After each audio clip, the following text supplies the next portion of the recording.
13 अप्रैल 1919। ये महज एक तारीख नहीं है। हम सब ने मतलब स्कूलों में इसके बारे में पढ़ा है, कहानियां सुनी हैं।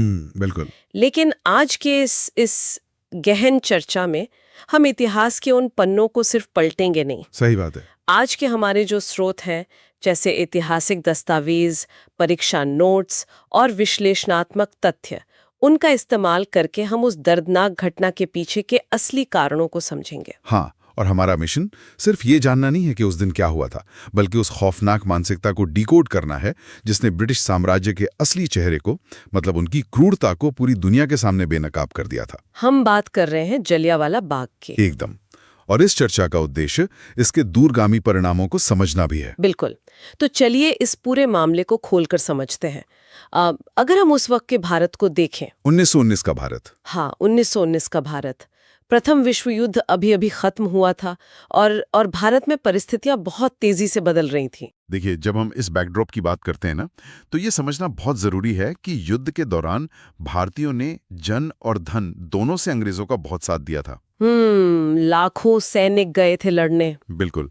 तो युद्ध के बाद भारतीयों को एक स्वाभाविक सी उम्मीद थी कि ब्रिटिश सरकार कुछ सुधार करेगी, कुछ रियायतें देगी। पर ऐसा तो कुछ हुआ नहीं, इसके बिल्कुल उलट अंग्रेजों ने दमन की नीति अपना ली। वो अंदर से डरे हुए थे और इसी डर के चलते वो एक ऐसा कानून लेकर आए, रॉलेट एक्ट 1919। हाँ, रॉलेट एक्ट। ये एक ऐसा कानून था जिसके नियम बेहद कठोर थे। मतलब इस एक्ट के तहत बिना मुकदमा चलाए किसी को भी गिरफ्तार करने का अधिकार पुलिस को मिल गया था। सही कहा। पुलिस को बस शक होना चाहिए और सीधा जेल। कोई अदालत नहीं, कोई वकील नहीं। और सिर्फ यही नहीं, प्रेस और अभिव्यक्ति की स्वतंत्रता पर भी पूरी तरह से रोक लगा दी गई थी।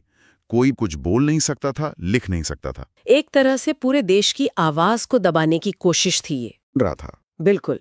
और हालात को बेकाबू होते देख अंग्रेजों ने एक बहुत बड़ी गलती कर दी। उन्होंने अमृतसर में 2 प्रमुख नेताओं को गिरफ्तार कर लिया, डॉक्टर सत्यपाल और डॉक्टर सैफुद्दीन किचलू। हाँ, और वो भी बिना किसी ठोस वजह के। वो तो शांतिपूर्ण तरीके से विरोध कर रहे थे। बिल्कुल। और यहाँ पर हमें एक बात बहुत स्पष्ट रूप से समझनी होगी, नेताओं की गिरफ्तारी ने जनता के गुस्से को और भड़का दिया। एकदम सही। ये एक तरह से आग में घी डालने वाला काम था। लोग इसे बर्दाश्त नहीं कर पाए। और इसी तनाव के बीच अमृतसर शहर का नियंत्रण सेना को सौंप दिया गया। तो अब हम उस दिन के दृश्य को थोड़ा और करीब से देखते हैं। अमृतसर का जलियांवाला बाग। हाँ, अगर हम इसकी भौगोलिक स्थिति की बात करें तो ये कोई खुला मैदान नहीं था। इसके चारों ओर ऊंची ऊंची दीवारें थीं। और बाहर निकलने के लिए केवल एक संकरा रास्ता था। बहुत ही तंग गली। और तिथि थी 13 अप्रैल 1919। बैसाखी का दिन था उस दिन। पंजाब का सबसे बड़ा पावन पर्व। बिल्कुल। तो उस दिन बहुत सारे लोग, महिलाएं, बच्चे, किसान, वो सब बैसाखी मनाने और मेला देखने शहर आए हुए थे। और वो घूमते फिरते इस बाग में आ गए थे। और उनके साथ साथ वहाँ वो लोग भी थे जो रॉलेट एक्ट का विरोध करने इकट्ठा हुए थे। हाँ, लेकिन वो जो सभा थी वो पूरी तरह से शांतिपूर्ण थी।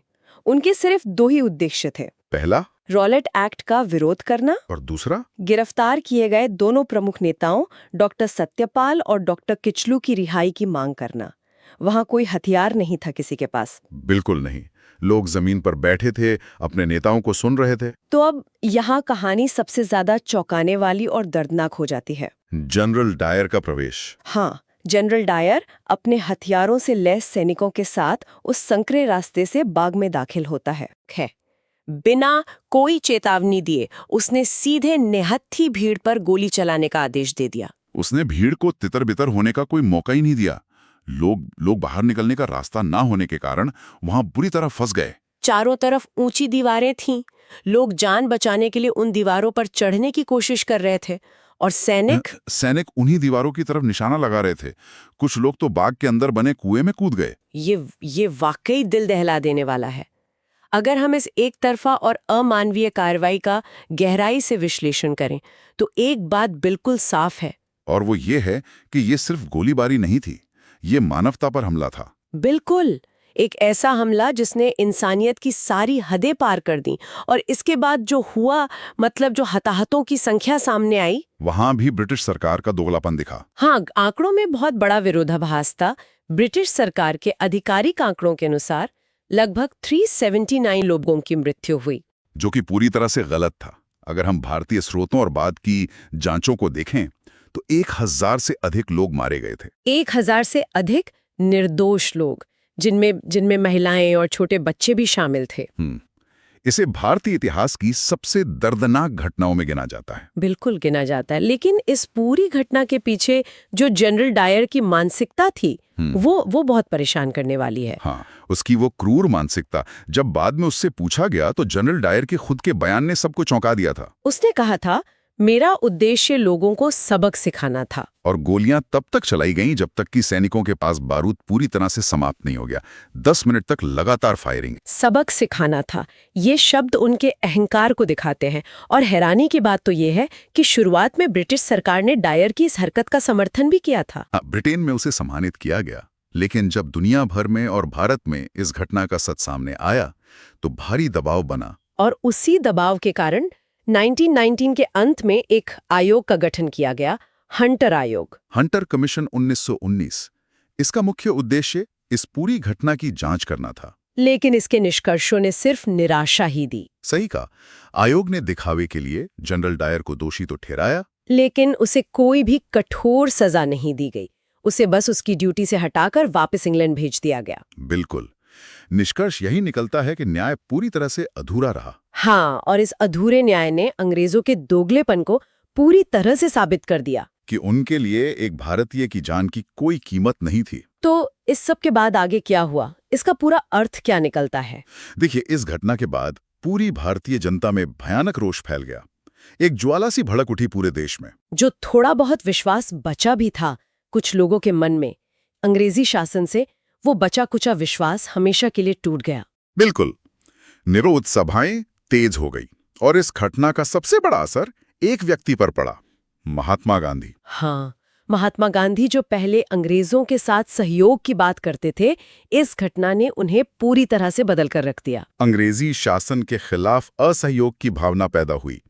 उन्हें समझ आ गया कि इस व्यवस्था से न्याय नहीं मिल सकता। और इसी भावना ने आगे चलकर महान असहयोग आंदोलन की नींव रखी, जो नॉन कॉपरेशन मूवमेंट था। बिल्कुल। और यहीं पर हम कह सकते हैं कि यहीं से स्वतंत्रता संग्राम एक जन आंदोलन बन गया। एकदम सही।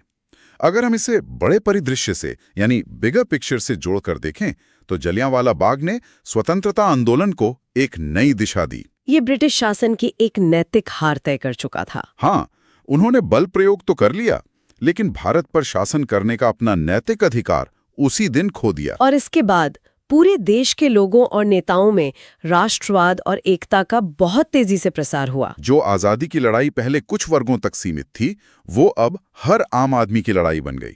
बिल्कुल। तो अब इस पूरी चर्चा को समेटते हुए हम परीक्षा की दृष्टि से कुछ त्वरित बिंदु या क्विक पॉइंट्स सामने रख सकते हैं। हाँ, ये बहुत जरूरी है। वर्ष था 1919। स्थान था अमृतसर। इस घटना का मुख्य कारण था रॉलेट एक्ट का विरोध। और इसके लिए जो जिम्मेदार अधिकारी था वो था जनरल डायर। और इसका सबसे बड़ा परिणाम ये निकला कि इसने असहयोग आंदोलन की मजबूत पृष्ठभूमि तैयार कर दी। इन तथ्यों के आधार पर विषय को और गहराई से सोचने के लिए कुछ संभावित प्रश्न भी बनते हैं। जैसे जलियांवाला बाग हत्याकांड के मुख्य कारण क्या थे, या फिर इस घटना का भारतीय स्वतंत्रता आंदोलन पर क्या प्रभाव पड़ा, और हंटर आयोग की भूमिका क्या थी और वो क्यों विफल रहा। ये सारे सवाल बहुत महत्वपूर्ण हैं। और इन सब का निचोड़ अगर मैं एक लाइन में कहूं तो जलियांवाला बाग ने भारतीयों को ये समझा दिया कि आजादी संघर्ष से ही मिलेगी। बिल्कुल। मांग कर नहीं मिलेगी, छीननी पड़ेगी। और अंत में एक बहुत ही उत्तेजक विचार है जिस पर हम सबको सोचना चाहिए। हाँ, बताइए। जरा सोचिए, अगर हंटर आयोग ने जनरल डायर को तुरंत कोई बेहद कठोर सजा दी होती, अगर उसे फांसी दे दी गई होती और ब्रिटिश सरकार ने घुटने टेककर माफी मांगी होती तो क्या होता? क्या भारतीयों का गुस्सा शांत हो जाता, या फिर स्वतंत्रता संग्राम और महात्मा गांधी का असहयोग आंदोलन किसी बिल्कुल अलग दिशा में जाता? सोचने वाली बात है। क्या न्याय का एक छोटा सा दिखावा इतिहास की धारा को मोड़ सकता था? वाकई ये एक ऐसा सवाल है जो हमें इतिहास को एक अलग नजरिए से देखने पर मजबूर करता है। तो इन्हीं विचारों के साथ आज की इस गहन चर्चा का हम समापन करते हैं। इतिहास के कुछ और पन्नों के साथ फिर जुड़ेंगे।